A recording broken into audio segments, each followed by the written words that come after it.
Hello, my name is Josh Atkinson, and you have once again stumbled upon my oil painting YouTube channel. Before I get started, I wanted to ask everybody to hit the like button, the subscribe button, and the notification bell so that something other than the censorship scrubbing AI robot sees this video. I'm not sure if that really exists, but my suspicion is, that it does. Okay, so this week I am going to show you how I made this portrait of Milo Ventimiglia. He was a bit younger, 15, 20 years. So I decided to do this portrait because my portrait of the equally stunning, what's your name? Matt Bomer, uh, went very well according to my goals. So anyway, let's just watch the time lapse. Okay, so here is our source image, a very front lit, camera kind of flashbulb picture of a younger Milo Ventimiglia. And yeah, here's the time lapse. You can see that there was um, an attempt underneath this portrait of Milo Ventimiglia to paint a gourd that, quite frankly, rivaled his beauty. It was it was just a stunning gourd, radiated light from within. And, just to humble me, it would not allow my brush to record its likeness, because some things are just too beautiful to be profaned by bristle and pigment. So anyway, here we are with Milo. I've said in plenty of videos, and I'll keep saying it, that portraits you should have lit from one strong light source, which would typically be anything but facing the subject.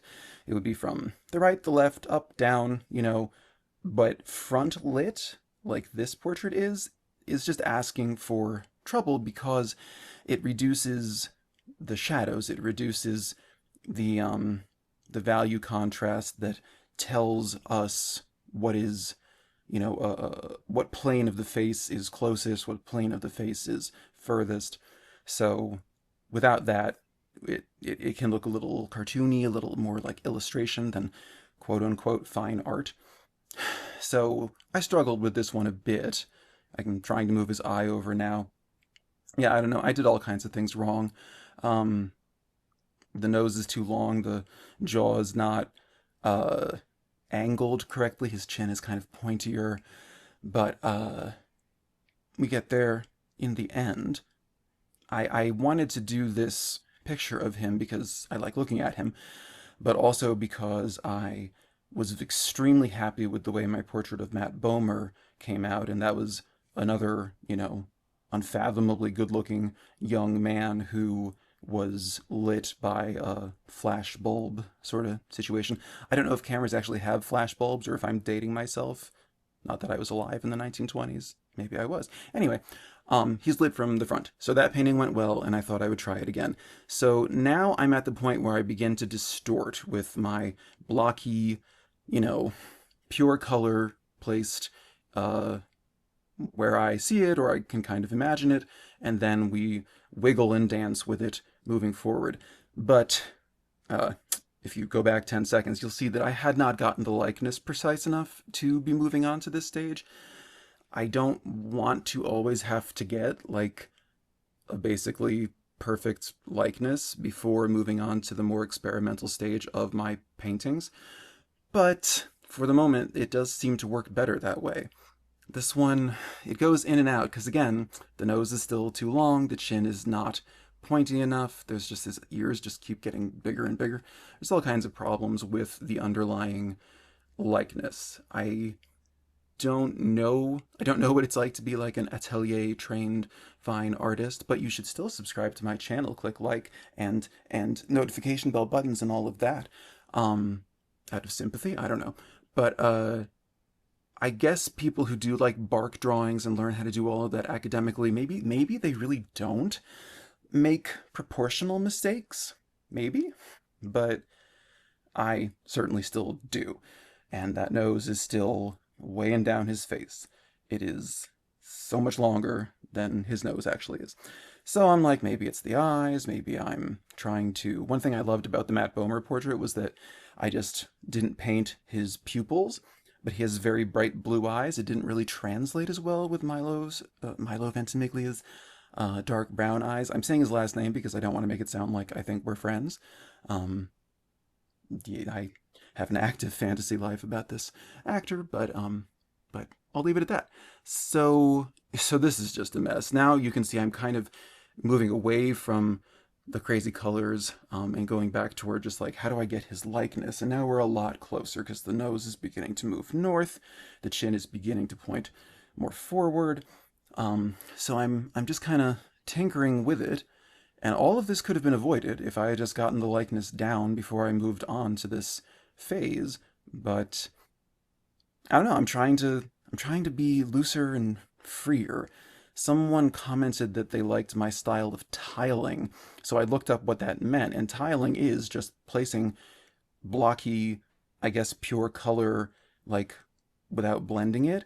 But you're supposed to do that to get to the finished product. You're not supposed to have like a fully resolved realist portrait and then do that on top of that. That's just me. I make everything difficult. So, so yeah. Um, yeah, I'm still just trying to get him to look more like normal him. But by the end, we do get the choppy strokes and crazy colors in place.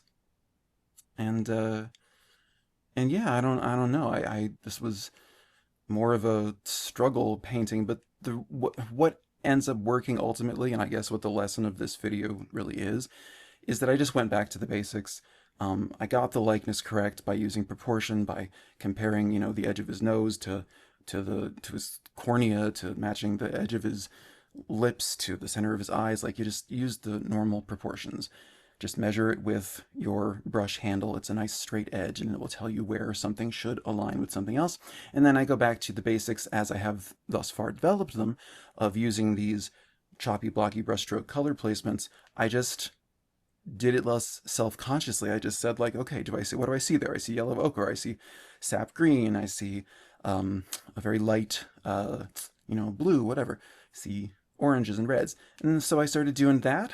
I let it bleed out to the background a bit, futzed around with the background, still playing with backgrounds. And I arrived at the portrait of Milo Ventimiglia in my style, and I am quite pleased with it. Here's some more details for your amusement, admiration, revelry, whatever. And it is an 11 by 14 inch oil painting, which will soon be available on my website when I finally update it. So then, yeah, that's how I arrived at this portrait of a somewhat younger Milo Ventimiglia. Very pretty in the face, so he can afford some distortions and some, color, play time, whatever. You know what I'm saying. Um, yeah, so I don't know. I'm happy with how it turned out, and I'm gonna keep pushing my weird painting style. I wanted to say thank you to the, I don't know, 3 or 4 new subscribers I got this week. I'm up to 280. I was at 281, but some weeks there's somebody who just like hops on and hops off. People can't commit. Story of my life. But anyway, if you enjoyed this video, please do check out last week's, where I talk about painting velvet, and the week before I talked about reflections in water. So we've got over 52 weeks, 57 weeks of videos to check out, so please do subscribe. All right, I will see you next week. That is 7 days from now, with a painting of I don't know what, but it'll be majestic. Okay, bye bye.